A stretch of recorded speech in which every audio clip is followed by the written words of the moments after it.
चलिए, good evening, good afternoon, good morning सभी को साध्य पीएससी एकेडमी के हमारे मोबाइल एप्लीकेशंस में समस्त प्रतिभागियों का स्वागत है। आज से हमारी साइंस एंड टेक्नोलॉजी जो जनरल साइंस और टेक्नोलॉजी का पोर्शंस है वो मैं आपको पढ़ाऊंगा। ठीक है। मैं कौन हूँ मेरे बारे में भी जानना जरूरी भाई, जिससे पढ़ाई कर रहे हो, है ना। आप लोग जितने बच्चे जुड़ रहे हो ना क्लास में, सारे बच्चे अपना नाम कमेंट सेक्शंस पे दीजिए। ठीक है। Good afternoon. ठीक है। चलिए, तो सबसे पहले मेरे बारे में जान लीजिए कि मैं कौन हूँ भाई। उसके बाद हम लोग क्या है, थोड़ा सा जिसके बारे में जो टीचर हमको पढ़ा रहे हैं उनका नाम जानना जरूरी है ना। ऐसा नहीं कोई भी आके हमको पढ़ा दिए, नाम ही नहीं पता हमको कि कौन है सर। ठीक है, पता नहीं कोई पढ़ाता है, ऐसा नहीं होना चाहिए। ठीक है। तो आप सभी को बता दो कि मेरा जो नाम है आप में से खैर बहुत सारे लोग जानते होंगे। ठीक है। मैं हूँ राकेश सर। ठीक है। तो आपको मैं पढ़ाऊंगा सामान्य विज्ञान और टेक्नोलॉजी। सामान्य विज्ञान के अंदर बहुत सारी चीजें आती है। इसके अंतर्गत हम लोग फिजिक्स पढ़ेंगे, केमिस्ट्री पढ़ेंगे, बायोलॉजी पढ़ेंगे, एनवायरमेंटल स्टडी पढ़ेंगे, पर्यावरण, और साथ ही साथ टेक्नोलॉजी पढ़ेंगे, प्रौद्योगिकी। मतलब एक लंबी श्रृंखला, एक लंबी क्लासेस हमारी चलने वाली है। हालांकि हम जो पढ़ेंगे वो फिजिक्स से स्टार्ट करेंगे। ठीक है। चलिए, गुड आफ्टरनून जितेंद्र, मुकेश, दिव्या, जय हिंद भाई जितने प्रतिभागी जुड़ रहे हैं। ठीक है। तो आपने नाम जान लिया। ठीक है। साथ ही साथ मेरी जो क्वालिफिकेशंस है वो मैं रविशंकर यूनिवर्सिटी से एमएससी फिजिक्स एंड एस्ट्रोफिजिक्स किया हूँ। तो फिजिक्स में मेरा पीजी हुआ है, एमएससी हुआ है। ठीक है। साथ ही साथ मैं ऑलरेडी सेलेक्ट हूँ छत्तीसगढ़ शिक्षक भर्ती 2023 में। हालांकि मैंने कुछ समय काम करने के बाद रिजाइन दे दिया। मेरी पोस्टिंग उस समय बस्तर संभाग में हुई थी। ठीक है। जो शिक्षक भर्ती निकला था पिछले वाला, जो बस्तर संभाग में हुआ था उसके लिए। ठीक है, बस्तर और सरगुजा संभाग में। फिर कुछ समय बाद मैंने रिजाइन दे दिया और तब से लगभग लगभग 3 साल हो गया मैं साध्य पीएससी एकेडमी पे लगातार आप लोग को साइंस पढ़ा रहा हूँ। ठीक है, सीडीपी पढ़ाता हूँ। ठीक है, और पर्यावरण पढ़ाता हूँ। तो हमारी विशेष चर्चा में ये सारी बातें हैं। ठीक है। गुड आफ्टरनून दीक्षा, रिंकू, सारे बच्चों को गुड आफ्टरनून। ठीक है। तो मोटा मोटी आपने मेरा नाम जान लिया। ठीक है, मैंने भी आप लोगों का लगभग लगभग नाम देख ही लिया। ठीक है। आज की क्लास में हम लोग सिलेबस पे डिस्कस करेंगे। क्योंकि लगातार अभी जितने भी एग्जाम्स हुए हैं, स्पेशली मैं बात करूं आबकारी आरक्षक से लेकर प्रयोगशाला परिचारक, फिर उसके बाद मंडी इंस्पेक्टर जैसे एग्जाम, देन उसके पहले जो हुआ था अभी परिवहन आरक्षक। ठीक है। और साथ ही साथ हमारी जो जितने भी एग्जाम्स है जो व्यापम के थ्रू होते हैं, स्पेशली मैं बात करूंगा जनरल साइंस के बारे में। स्पेसिफिक मैं किसी फिजिक्स केमिस्ट्री के बारे में नहीं बात करूंगा। हम जनरल साइंस के बारे में बात करेंगे और स्पेशली ये सीजीपीएससी के लिए भी आपका काम आने वाला है। तो इनके बारे में बात करेंगे कि हमको क्या क्या पढ़ने हैं, क्या क्या जानना है। तो सबसे पहले जो हमको डिस्कस करना है वो सामान्य साइंस के साथ साथ सामान्य जो विज्ञान है, जो जनरल साइंस है, इसके क्या क्या स्तंभ है, हमको क्या क्या चीजें पढ़नी है। तो सबसे पहले हमको जो डिस्कस करना है वो फिजिक्स के बारे में बात करना है। स्पेशली जो हमसे क्वेश्चंस पूछे जाते हैं ना, वो फिजिक्स के थ्योरी या फिजिक्स के एप्लीकेशंस बेस्ड क्वेश्चंस पूछे जाते हैं। जैसे आप में से बहुत सारे लोग अभी मंडी इंस्पेक्टर के एग्जाम दिलाए होंगे, और मंडी इंस्पेक्टर में आपसे क्वेश्चंस पूछा जाता है। जैसे कि मंडी इंस्पेक्टर में आपसे क्वेश्चंस पूछा गया था, फिजिक्स को लेकर एक क्वेश्चन आया था, ये वाला क्वेश्चन जैसे कि आप स्क्रीन पे देखेंगे। ठीक है। ये क्वेश्चन आया था, और ये जो क्वेश्चन था इसमें स्पेशली मंडी इंस्पेक्टर में पूछा गया था कि चंद्रमा पर वस्तु का भार पृथ्वी की तुलना में कम होती है। एक कथन दिया गया था और कारण दे दिया था कि चंद्रमा पर गुरुत्वीय त्वरण पृथ्वी की अपेक्षा कम है। ये कहीं ना कहीं एक सिद्धांत वाली बात है, कहीं ना कहीं थ्योरी वाली बात है। क्योंकि जो गुरुत्वाकर्षण का नियम है वो सार्वत्रिक गुरुत्वाकर्षण का नियम है, और कहीं ना कहीं ये डिपेंड करता है ग्रेविटेशन पे, ग्रेविटेशन फोर्स पे। तो ये कहाँ कहाँ कितनी कितनी होती है, इतनी इतनी आपको नॉलेज तो होनी चाहिए। इसके बारे में इतना बात तो पता होना चाहिए कि वास्तव में गुरुत्वाकर्षण कैसे काम करता है। तो कोई बहुत बड़ा सिद्धांत है, कोई बहुत बड़ा एक्सपेरिमेंट नहीं था। ये एक जनरल थ्योरी है, जनरल साइंस है, इसके बारे में आपको पता होनी चाहिए। मैं क्वेश्चंस के बारे में बाद में बात करूंगा, फिलहाल हमको जो पढ़ना है ठीक है उसके बारे में आपको पहले चर्चा करता हूँ। भौतिक विज्ञान। तो भौतिक विज्ञान के बेसिकली सिद्धांत और अनुप्रयोग से व्यापम में क्वेश्चंस पूछे जाते हैं। पहले हम किस एग्जाम की तैयारी कर रहे हैं और क्या पूछा जाता है जानना बहुत जरूरी है।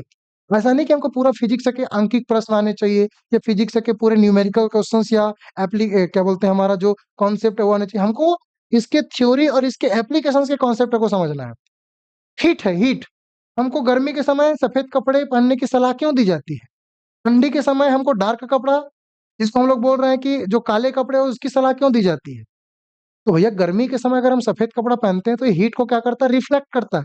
हीट को क्या करता है, परावर्तित करता है, जिससे हमको शरीर क्या लगता है, ठंडा लगता है। तो इसके पीछे थ्योरी है, इसके पीछे सिद्धांत है। तो ये सिद्धांत जो बेसिक चीजें हमको समझ आनी चाहिए।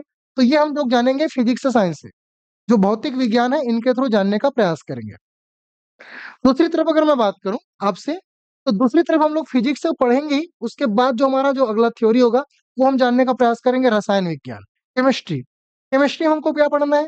केमिस्ट्री में अभी तक जितने क्वेश्चंस पूछे गए हैं उसमें केमिस्ट्री की जो प्रॉपर्टीज है, पीरियोडिक टेबल की प्रॉपर्टीज है, धातु की प्रॉपर्टी है, अधातु की प्रॉपर्टी है, ये आपसे पूछा गया है।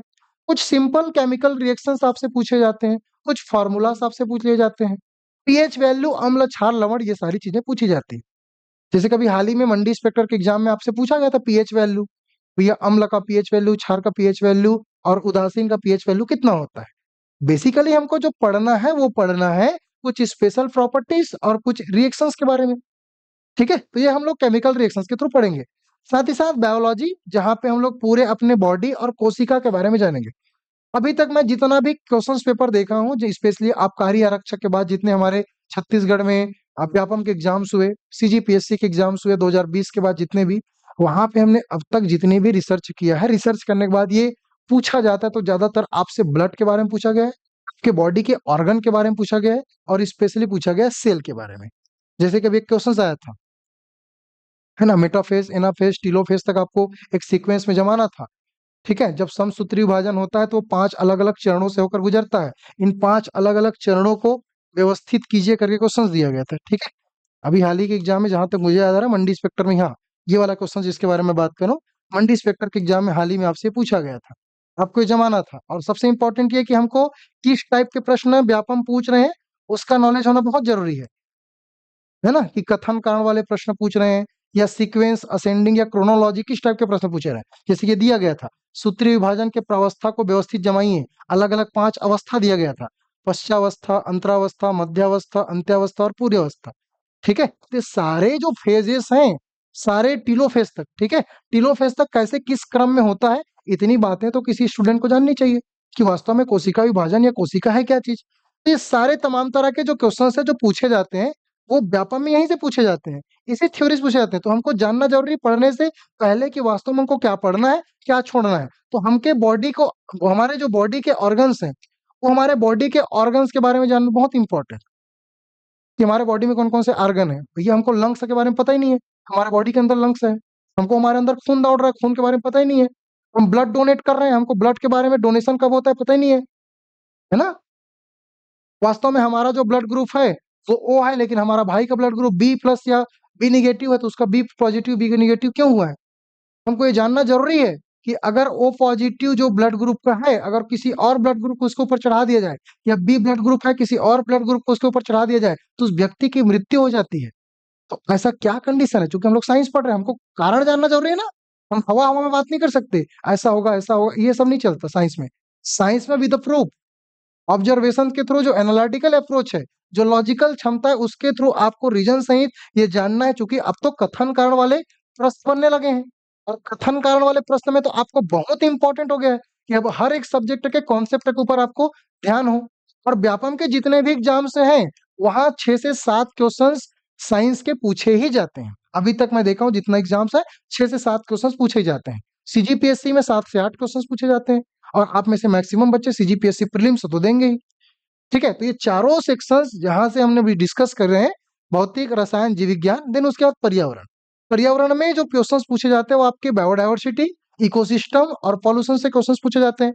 जहाँ पे पारिस्थितिकी क्या है, पारिस्थितिक तंत्र क्या है, प्रदूषण जिसके अंतर्गत सारे प्रदूषण के बारे में पढ़ते हैं, जैव विविधता क्या है, ये तमाम तरह के सारे क्वेश्चंस आपको यहाँ पे पूछे जाते हैं, और इसके बारे में हमको पता होने चाहिए।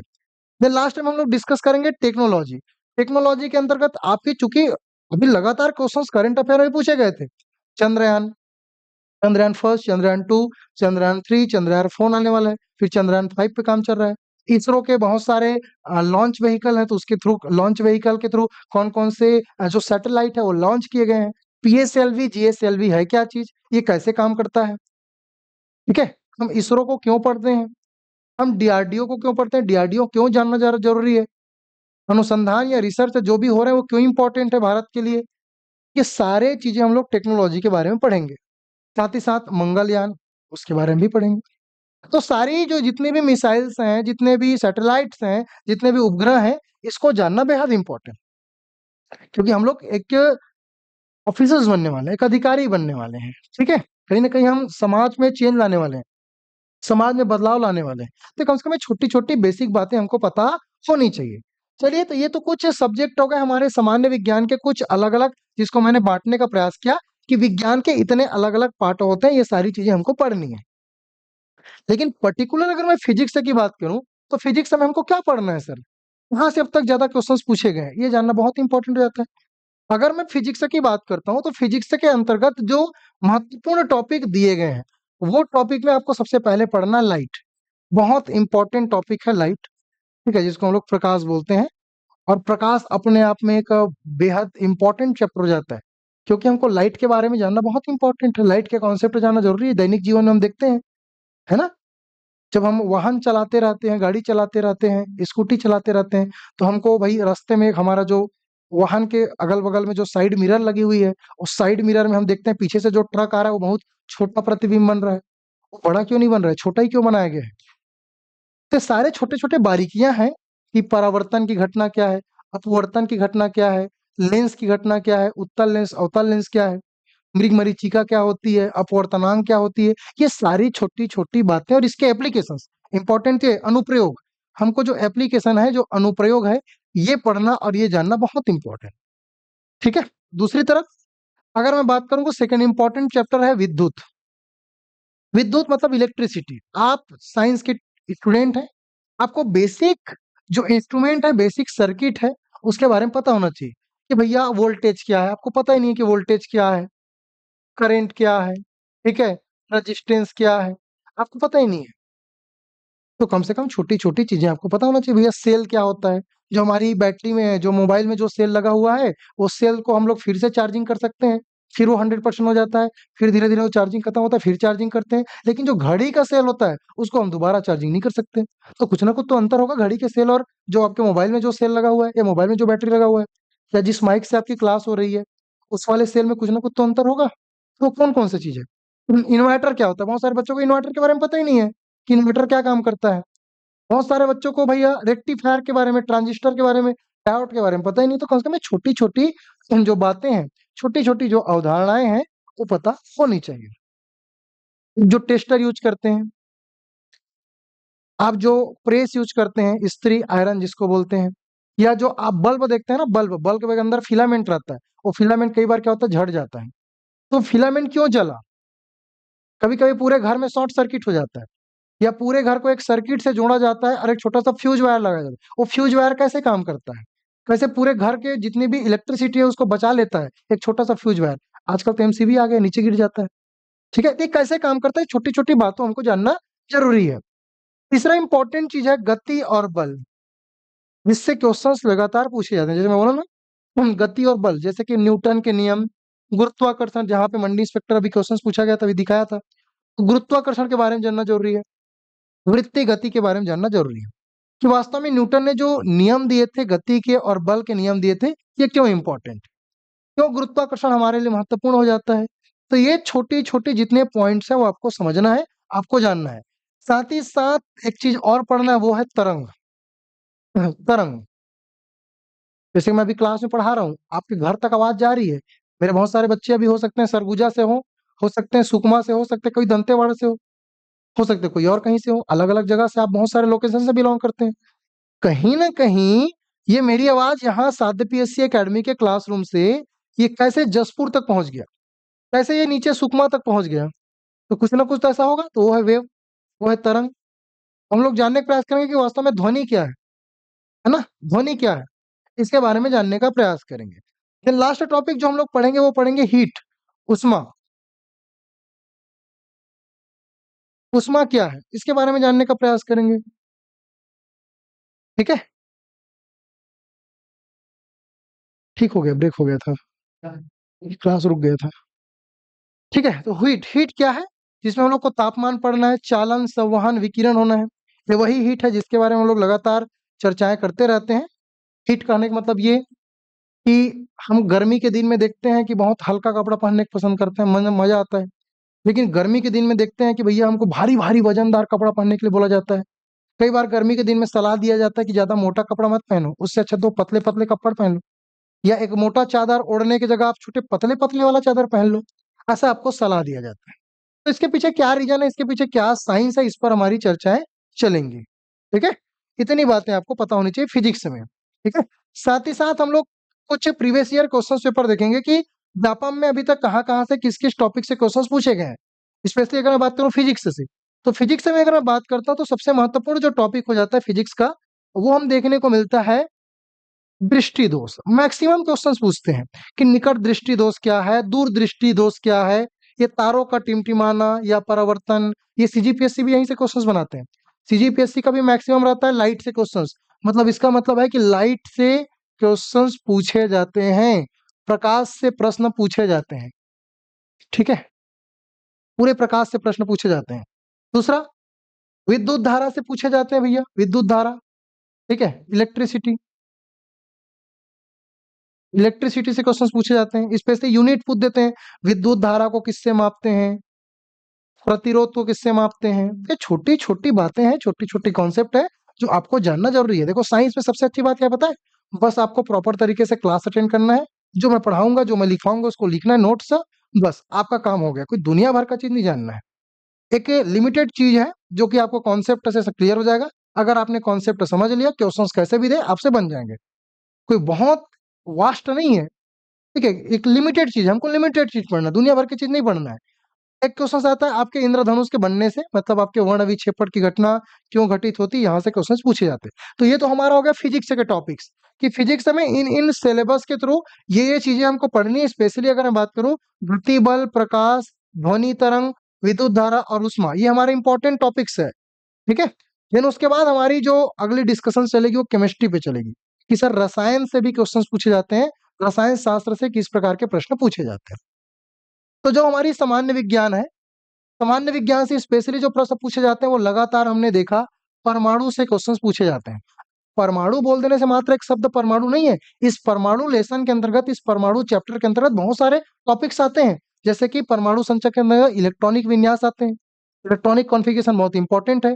पीरियोडिक टेबल से क्वेश्चंस आते हैं कि भैया बताइए ब्रोमीन की क्या खासियत है, या बताइए मरकरी की क्या खासियत है। तो ये जो मरकरी है, ये जो पारा है ना, ये पारा की खासियत ये है बेटा, एकमात्र ऐसा धातु जो कि द्रव अवस्था में पाई जाती है। बाकी धातु जितने भी है, लोहा है, टीना है ना, कोबाल्ट है, निकिल है, सारे ठोस अवस्था में पाए जाते हैं, लेकिन ये द्रव अवस्था में पाए जाते हैं, पारा, मरकरी जिसको बोलते हैं। ठीक है, तो ये सारी चीजें आपको देखने को मिलेंगी। हाँ, उसके बारे में भी बताऊंगा, बेस्ट बुक के बारे में टेंशन मत लो। ठीक है, बेस्ट बुक कौन सा है, कैसे तैयारी करना है, सारे चीजों पर हमारी डिस्कशन चलेगी। ठीक है, आप लोग धैर्य रखिए। ठीक है, चलिए अगला जो हम लोग टॉपिक पढ़ेंगे वो पढ़ेंगे अम्ल, क्षार और लवण। ठीक है, यहाँ से मंडी इंस्पेक्टर में क्वेश्चंस पूछे गए थे। मैं बार बार बोल रहा हूँ, मैं मंडी इंस्पेक्टर का इसलिए एग्जांपल दे रहा हूँ क्योंकि आप अभी तुरंत इसका पेपर हुआ है और मैक्सिमम बच्चों ने मंडी इंस्पेक्टर का पेपर दिलाया था, इसलिए मैं बार बार मंडी इंस्पेक्टर के पेपर को प्रेफरेंस दे रहा हूँ। ठीक है, बाकी इसका ऐसा कोई ये नहीं है कि भाई मंडी इंस्पेक्टर का पेपर क्यों बार बार सर आप दिखा रहे हैं, ऐसा नहीं होना चाहिए। मतलब दिखाने के पीछे रीजन ये है क्योंकि हाल ही में एग्जाम कंडक्ट हुआ था और सब सब बच्चे पेपर दिलाए थे, तो मैक्सिमम बच्चे इसको रिकॉल जल्दी कर पाएंगे। ठीक है, आप जैसे कि देख पा रहे हैं मंडी इंस्पेक्टर में यहाँ से क्वेश्चन पूछा गया था कि निम्नलिखित में से कौन से कथन सही है पीएच स्केल से संबंधित। बहुत ही बेसिक क्वेश्चन है।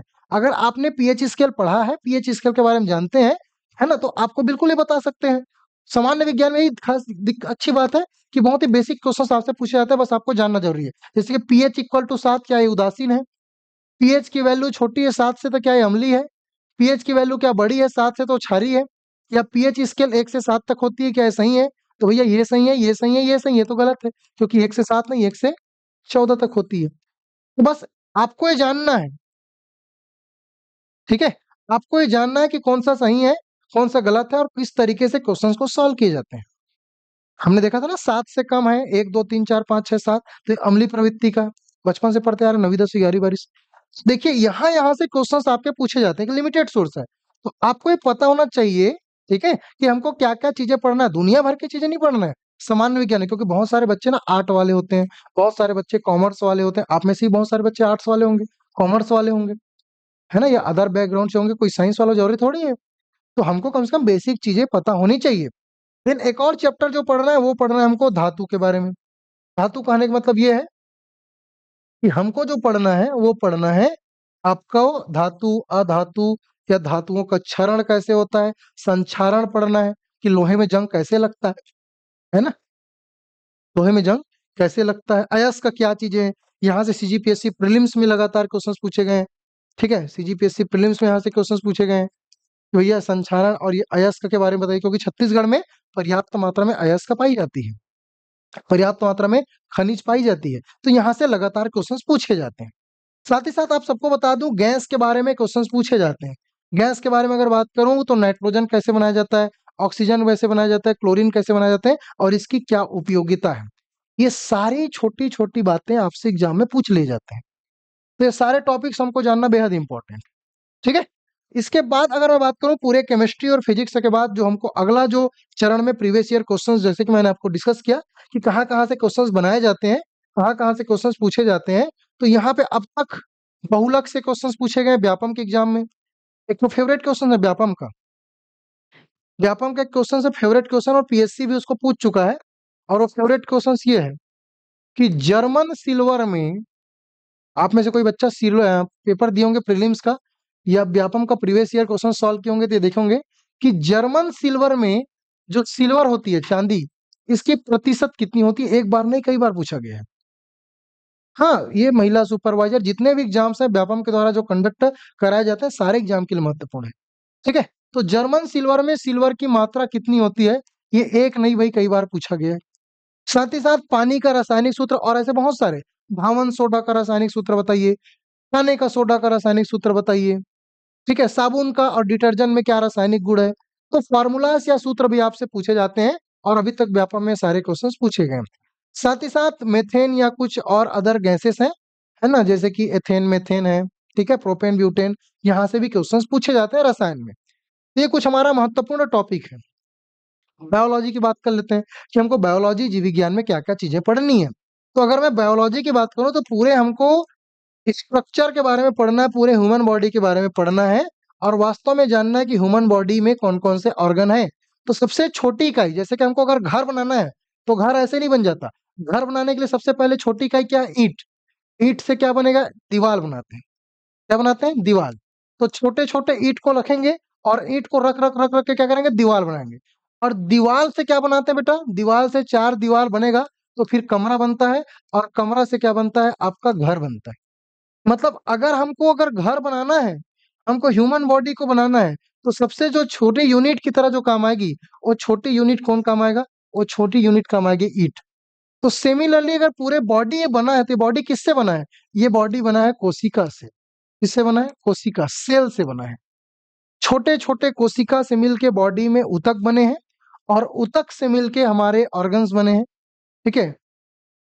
तो इसके बारे में जानना है, क्या सीधा हमारा ब्रेन ऐसे नहीं बन गया है, भाई ब्रेन के अंदर छोटे छोटे कोशिका है, छोटे छोटे सेल हैं, ठीक है। तो इसके बारे में जानना है वास्तविकता में कोशिका क्या है, शरीर की मूल इकाई कोशिका, कोशिका का विभाजन कैसे होता है, और कोशिका विभाजन के बारे में मैंने फिर बता दूं कि कोशिका विभाजन वाला प्रश्न व्यापम का फेवरेट है, और लगातार आपके एग्जाम में पूछे जाते हैं। जैसे कि ये वाला प्रश्न जिसके बारे में डिस्कस कर रहा था कि भाई यहाँ से क्वेश्चंस पूछे गए थे, ये वाला जो क्वेश्चन जिसके बारे में आपको बता रहा था, ये वाला जो क्वेश्चन है कोशिका विभाजन, है ना, कि कोशिका विभाजन, चूंकि तीन प्रकार का कोशिका विभाजन होता है, तो तीन प्रकार है कोशिका विभाजन में। जो समसूत्री विभाजन है, उस समसूत्री विभाजन का अलग अलग प्रवस्था क्या है, अलग अलग, अगर इस मंडी इंस्पेक्टर के एग्जाम में पूछा गया था, अलग अलग अवस्था क्या है, पश्चावस्था, अंतरावस्था, मध्यावस्था, अंत्यावस्था और पूर्वावस्था। इसके सीक्वेंस को बताना है कि पहले कौन सा हुआ, फिर उसके बाद दूसरा कौन सा होगा कोशिका विभाजन में, क्योंकि एक कोशिका का दो कोशिका में टूट जाना कोशिका विभाजन है। तो ऐसे थोड़ी टूट जाएगा, कुछ प्रोसीजर तो होगा ना, बीच की प्रक्रिया। तो उसी बीच की प्रक्रिया को हमको जानना है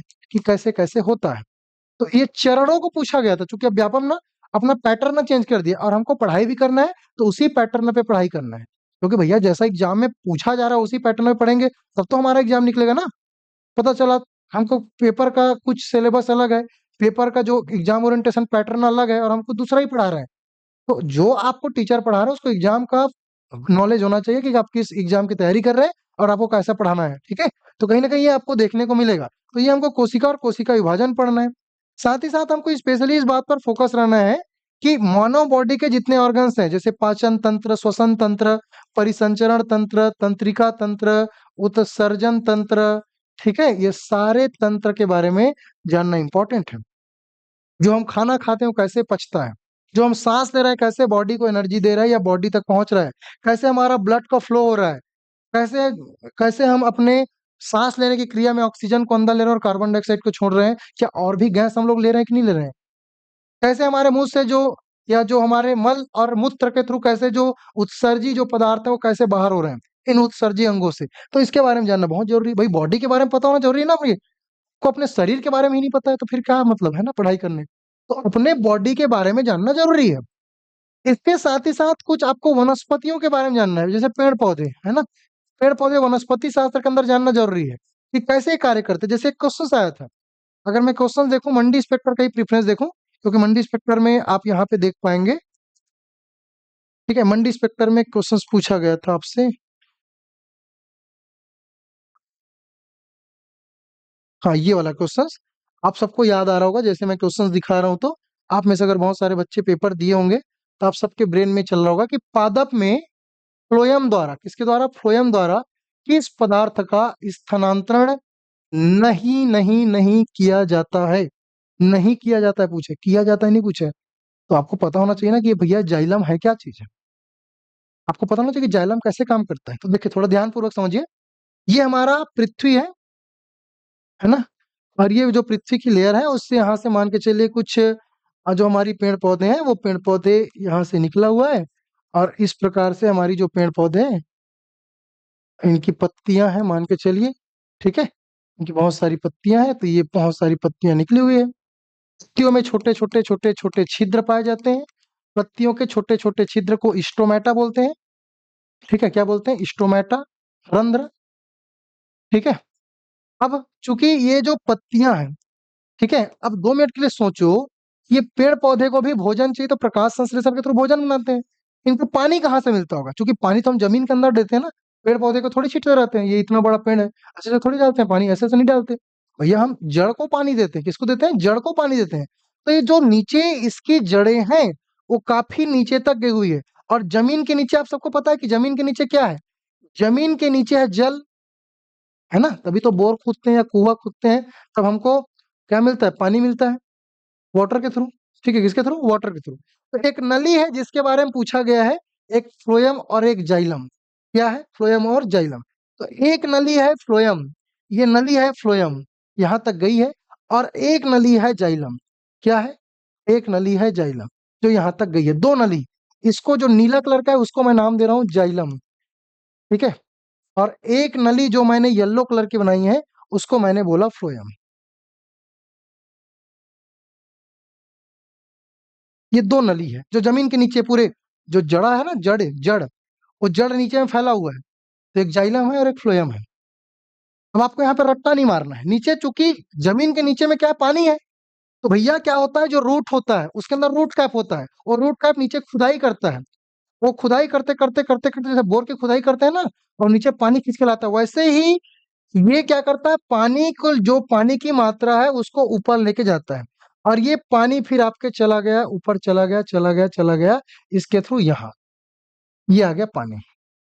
तो क्या हुआ, जब पानी यहाँ पे आया, ठीक है, तो ये पानी का परिवहन कौन करता है, तो ये जो जल का परिवहन है ये करता है जाइलम, और साथ ही साथ खनिजों का भी करता है। लेकिन आपसे पूछा गया फ्लोएम, तो फ्लोएम क्या करता है, फ्लोएम कौन करता है, खाद्य पदार्थों का, खाद्य पदार्थों या भोजन का, जिसको बोलते हैं भोजन का।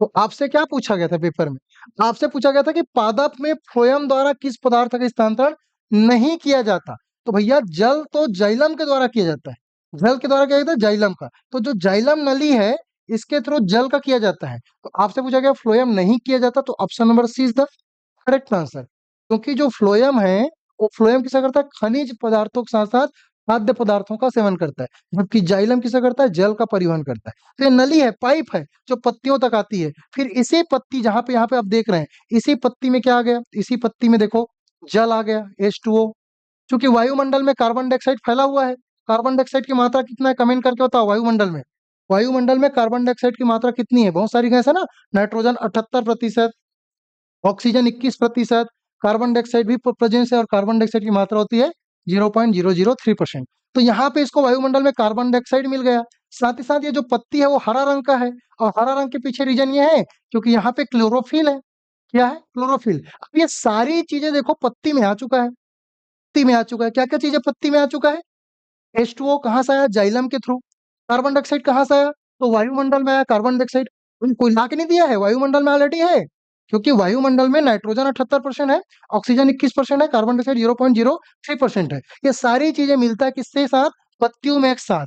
अब ये क्या करता है? सूर्य की प्रकाश जैसे इसमें पड़ती है, सूर्य की प्रकाश इसमें जैसे ही पड़ती है, एक रिएक्शन होता है, और इस रिएक्शन को बोलते हैं फोटोसिंथेसिस, प्रकाश संश्लेषण की क्रिया। और प्रकाश संश्लेषण क्रिया ऐसे ही नहीं हो गई, ऐसे ही रट्टा नहीं मार लेना है कि भैया जल आ गया, कार्बन डाइऑक्साइड आ गया, क्लोरोफिल आ गया, रट्टा नहीं मारना है। आपको विथ रीजन पता होना चाहिए कहाँ से पानी आया, कहाँ से कार्बन डाइऑक्साइड आया। आपको ये सारी चीजें बताई जाती है इनके थ्रू, कि वास्तव में H2O की मात्रा कहाँ से आई, कार्बन डाइऑक्साइड की मात्रा कहाँ से आई, क्लोरोफिल कहाँ से आया। पत्ती में आया, नीचे से जल आया जाइलम के थ्रू, वायुमंडल में कार्बन डाइऑक्साइड की मात्रा ऑलरेडी प्रेजेंस है, क्लोरोफिल कहाँ पे है? पत्ती में है, जिसके कारण हरा कलर हुआ है। अब मैंने बताया कि पत्तियों में छोटे-छोटे छिद्र पाए जाते हैं। इसी छिद्र जिसको हम लोग रंध्र बोलते हैं, स्टोमेटा बोलते हैं, वहीं से कार्बन डाइऑक्साइड घुस जाता है। और घुसने के बाद अगर कार्बन डाइऑक्साइड वहां से घुस रहा है, तो कुछ चीज निकलता भी तो होगा। तो निकलने वाला चीज कौन है? H2O। और H2O क्या होता है? निकल जाता है। इस घटना को बोलते हैं वाष्पोत्सर्जन। क्या बोलते हैं? वाष्पोत्सर्जन। तो वाष्पोत्सर्जन की क्रिया क्या होती है, ये भी पूछा जा सकता है। तो वाष्पोत्सर्जन की क्रिया होती है पत्ती के छोटे-छोटे छिद्र, जिसको स्टोमेटा बोलते हैं, रंध्र बोलते हैं, वहां से जल का निकलना। इसलिए जहाँ पेड़ पौधे होते हैं ना, वहां ठंडा लगता है। तो ठंडा क्यों लगता है, समझ आ गया? क्योंकि उस छिद्र से क्या निकल रहा है? H2O। उस छिद्र से क्या निकल रहा है? जल। तो भैया जो जहां जल निकलेगा, अब एक तो पत्ती नहीं रहता पेड़ पौधे में, लाखों करोड़ों पत्तियां रहती है, तो पूरा सोचो वहां पे जल का एक लेयर बन गया है। इसलिए जब पेड़ पौधे के सामने बैठते हैं ना, बहुत सुकून लगता है। तो इसके रीजन क्या है? वाष्पोत्सर्जन। और ये बोला भी जाता है कि जहां पेड़ पौधे होते ज्यादा है, वहां बारिश भी ज्यादा होती है। तो होगा ही ना भाई, वहां ऑलरेडी जो लेयर बनी है वो किसकी बनी हुई है? H2O की। तो जब ये बादल बनाएगा तो कल के डेट में टूटेगा, तो कहीं ना कहीं गिरेगा क्या? पानी तो गिरेगा। इसलिए ज्यादा से ज्यादा पेड़ लगाने के बारे में बात करते हैं। तो पूरा हमको बायोलॉजी पढ़ना है। अभी वीडियो सही आ रही है आप सबको? चलिए, तो हम पूरा हमको यहाँ पे बायोलॉजी देखना है, ठीक है। साथ ही साथ हमको पढ़ना है पर्यावरण। ठीक है, क्या पढ़ना है? पर्यावरण। और पर्यावरण के अंतर्गत हमको स्पेशली मैंने आपको बताया कि पारिस्थितिकी और पारिस्थितिकी तंत्र के बारे में पढ़ना है। जहाँ पे खाद्य श्रृंखला क्या है, ऊर्जा का चक्रण कैसे होता है, सारी चीजें कॉन्सेप्ट क्लियर के तहत हम लोग डिस्कस करेंगे।